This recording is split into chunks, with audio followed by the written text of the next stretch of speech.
लो सियावर रामचंद्र जी की जय। देखिए माता सीता मुड़ मुड़ करके रामचंद्र जी को देख रही हैं। देखिए दोहा नंबर 234 में है कि देखन मिस मृग विहग तरु फिरें बहोरी बहोरी निरख निरख रघुवीर छवि बाढ़े प्रीति न थोरी।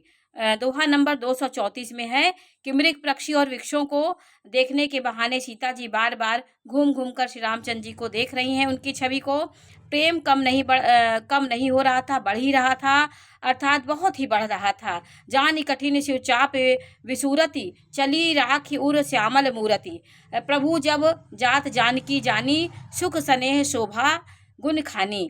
शिव जी ने धनुष को कठोर जान करके विसूरती मन में विलाप करती हैं।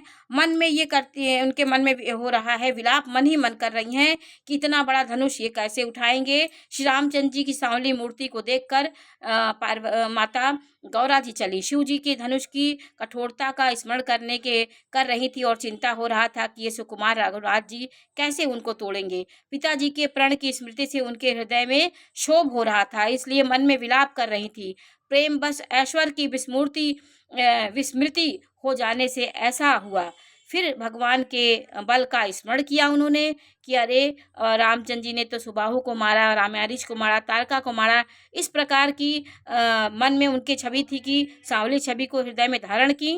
प्रभु रामचंद्र जी ने तो सुख स्नेह शोभा और गुणों की खान है जानकी जी जाती हुई जान पड़ी। उनके मन में ये बार बार हो रहा था कि कैसे इतना बड़ा धनुष तोड़े। लेकिन जब उनकी महिमा का उन्हें स्मरण हुआ तो उनकी महिमा का भी उन्होंने मन में सोचा कि अरे रामचंद्र जी तो इतने बड़े बड़े काम किए हैं, तो ये उनके लिए बहुत कठिन नहीं हो सकता है। तब परम प्रेम की कोमल स्याही बनाकर उनके स्वरूप को अपने सुंदर चित्र रूपी भित्ति पर चित्रित कर दिया उन्होंने। और सीता जी पुनः भवानी के मंदिर में चली और उनकी चरणों की वंदना करने लगी।